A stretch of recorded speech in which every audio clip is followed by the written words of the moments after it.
Hi, I'm Trisha, and on behalf of the Water Resources Center at the University of Rhode Island, I'm here today with Henry Meyer from the Kingston Water District. Hello, good afternoon. Good afternoon. Thank you for taking the time. Yeah. So could you tell us about your background? Well, I've been involved in water for a few years. I started in 1969 working for the city of Gloucester, building a water filtration treatment plant. Oh, wow. And stayed with water and water supply for a few years, and then came to the University of Rhode Island to help overhaul the water system after the university had a major water crisis. And sometime shortly after, about 1975, I came to work for Kingston Water District. Oh, what was the water crisis?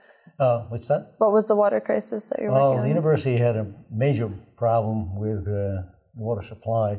Apparently they ran out of water for about 4 or 5 days, and they had to send the entire campus home. Oh, wow. What are some other major water issues in Rhode Island? Well, the major water issues are interesting. For a long time, we focused on regulation. That is, how much contaminants should be in water, lead, copper, those kinds of things, bacterial issues. Today, because water quality is reasonably good, we seem to be focusing on water supply. That is, the amount of water that's available for public use. And I've been a staunch advocate of water management as opposed to water regulation. That kind of puts me in an unusual position because it is far easier to regulate. Yeah. In other words, set a standard for how many parts per million of, say, sodium should be in the water versus managing the volume of water that we have to use. Yeah, okay. So then what are some of the challenges in the water district that have faced and will face in the future? Well, there'll always be capacity problems. Okay, Pipes in New England. New England's one of the oldest parts of the country, of course. And in Kingston's case, we've had water mains installed from about 1880s. Oh, wow. 1890s vintage. Most of those are gone, I can say that.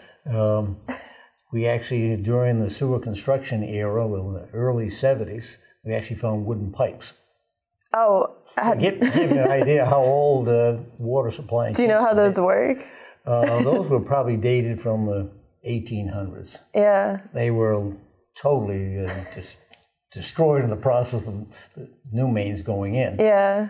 But those new mains, well, I've been in the water supply long enough to where some of the things that I've installed are probably due to be replaced even as I get replaced. And then, so what other societies are you a part of, both locally and nationally, and how do they contribute to solving water quality issues?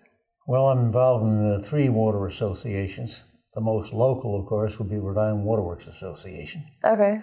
I've been a member of that for as long as I've been involved in water supply in Rhode Island. And then I'm also involved with the New England Waterworks Association, which is an affiliate of American Waterworks Association. And I'm president of Atlantic States Rural Water Association, which is affiliated with National Rural Water Association, of which I'm a director. Oh, wow. So I have served on the town planning board and other community organizations. So what do you do in each organization? How do they contribute? Well, I mean, the National Rural Water Association is a technical assistance and training provider. Provides resources even for the University of Rhode Island for staffing operators, training in particular, or if there are technical issues involving the water supply community and the wastewater community, we're a resource for that. And then they're all the same, or New England? Well, no, I would say American Waterworks Association is largely an association that targets the major water suppliers. Okay, major water suppliers such as Providence, Boston. I guess Kingston could be sort of considered the smallest of the big systems, or the biggest of the small systems, as the case may be. We wouldn't be considered a major supply. A major supply, as I say, Providence, by far is the largest water supplier in the state. Do you get asked to join, or you just automatically join after Well, years? no, you can volunteer. You volunteer. Do you recommend volunteering? Absolutely.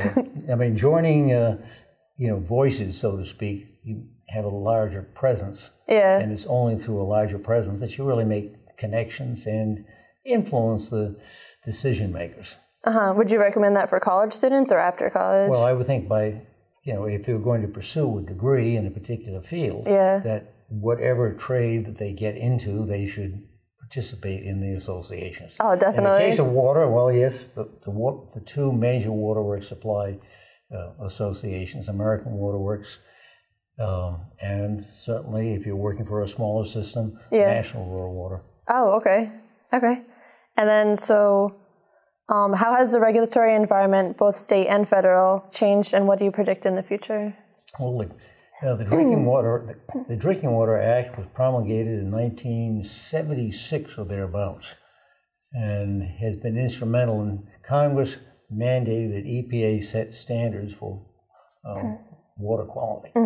That was the first time that the Congress really authorized sweeping changes to how we treat water. Okay. And over time, the agency has done an amazing job of bringing things into compliance. Okay. To where we really do have, you can count on pretty much opening a tap any place in the country and being able to drink the water. Yeah. Prior to the authorization of the Drinking Water Act, that wasn't always the case. Okay. About the same time, towns developed sewer systems.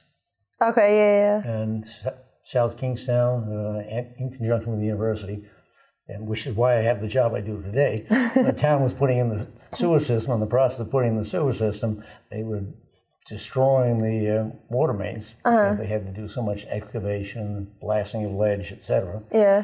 And so all of a sudden, what had been a part-time job became a very full-time job, and that's how I got involved. So if that's any criteria,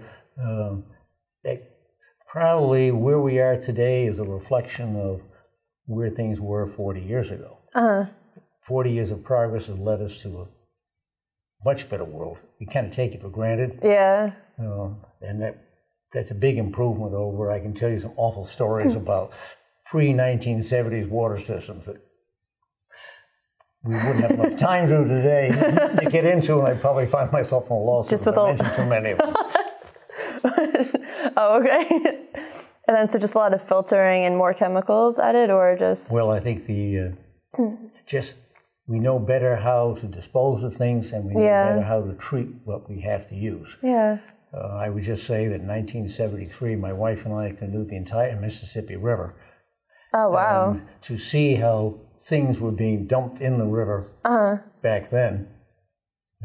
Sometimes upstream of water intakes was an eye-opening experience. Yeah. To paddle 3,000 miles, roughly speaking, of a 1 to 2 mile wide river gives you a pretty good idea of what water might be like. Yeah, definitely. Oh, okay. Well then, thank you for coming today. Well, thank you for taking the time to interview an old-timer from the old days of when water was not so available.